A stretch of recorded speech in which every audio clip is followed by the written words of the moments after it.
देशात 1 जुलैपासून नवीन फौजदारी कायदे लागू झालेले आहेत. या कायद्यांची सर्वसामान्यांना माहिती व्हावी या उद्देशाने केंद्रीय संचार ब्युरोच्या वतीने सांगली पोलीस मुख्यालयात नव्या भारताचे नवीन कायदे या प्रदर्शनाचे आयोजन करण्यात आलेले आहे.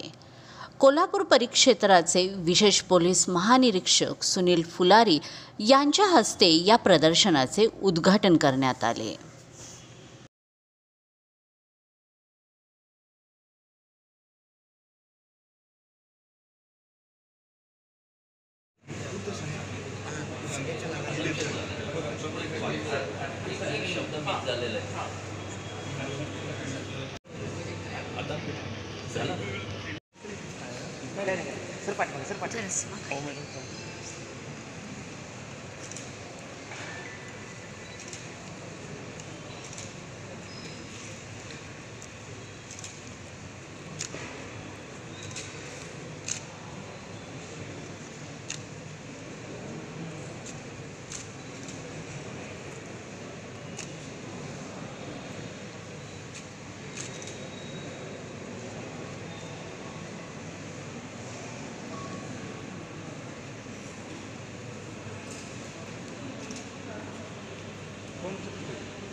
सरफेस पाहिजे. हां, येस. म्हणजे ते हलणार नाही. येस.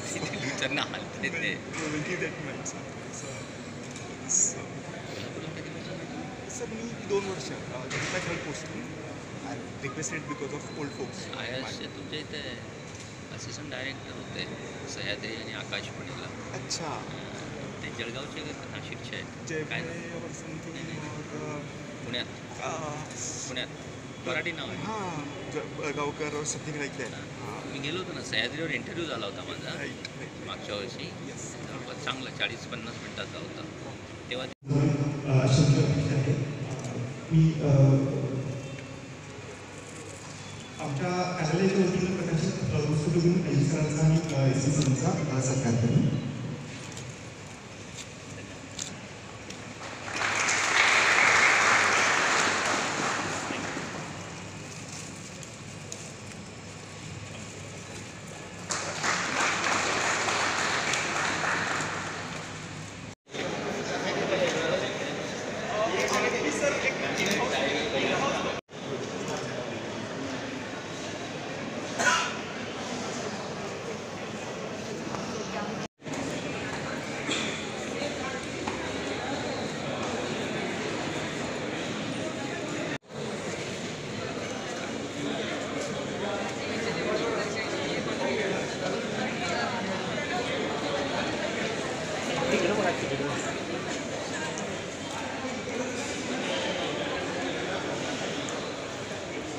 ब्युरो आणि जिल्हा पोलीस अधीक्षक कार्यालय सांगली या दोघांच्या संयुक्त विद्यमाने भारतातील नवीन फौजदारी कायदे जे प्रमुख 3 कायदे आहेत त्यांची सर्वसामान्यांना माहिती व्हावी यासाठी एक प्रदर्शन इथे आयोजित केलेलं आहे.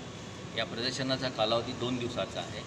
अत्यंत चांगल्या सुबोध मराठी भाषेमध्ये या कायद्यांविषयक माहिती जे ठळक तरतुदी आहेत, शिक्षा आहेत, नवीन तरतुदी आहेत आणि यामध्ये सगळ्या घटकांची काय जबाबदारी आहे, ज्यामध्ये पोलीस आहे, न्यायालय आहेत, फॉरेन्सिक सायन्स विभाग आहे, सरकारी वकील आहेत, हे सगळ्यांबाबत इथे चांगली माहिती प्रदर्शित झालेली आहे. आणि हे 3ही कायदे सर्वसामान्य जनतेच्या हितासाठी आहेत. यामध्ये काही गुन्ह्यांसाठी अत्यंत कठोर तरतुदी केलेल्या आहेत. विशेषतः महिला वर्गाबाबतीत जे काही गुन्हे घडतात त्यामध्ये संवेदनशीलतेने दखल घेतलेली आहे आणि मृत्यूदंड, आजन्म कारावास, कम्युनिटी पोलिसिंग, इतर प्रकारचे दंड या सगळ्यासाठी यामध्ये भक्कम तरतुदी करण्यात आलेल्या आहेत. मला वाटतं सांगली जिल्ह्यातील जे सामान्य नागरिक आहेत आणि विशेषतः शाळा कॉलेजमधील विद्यार्थी, महिला वर्ग, मुली आणि सामान्य नागरिक या सगळ्यांनी इथे यावा, SP सांगली ऑफिस इथे भेट द्यावी आणि इथे लावलेल्या या सगळ्या फलकांमधून अत्यंत चांगल्या प्रकारे आणि कमी वेळात त्यांना या कायद्यांची माहिती मिळेल, जेणेकरून आपल्याला गुंडांप्रती लढा देण्यासाठी एक बळ मिळेल. सांगली पोलीस दल आपल्याला केव्हाही मदत करण्यास तयार आहे, त्यामुळे आपण सगळ्यांनी येथे भेटी द्याव्यात. मी केंद्रीय संचार ब्युरो आणि त्यांचे अधिकारी यांचे अभिनंदन करतो आणि आज इथे प्रदर्शने उद्घाटन झाले असं मी जाहीर करतो. धन्यवाद. जय हिंद.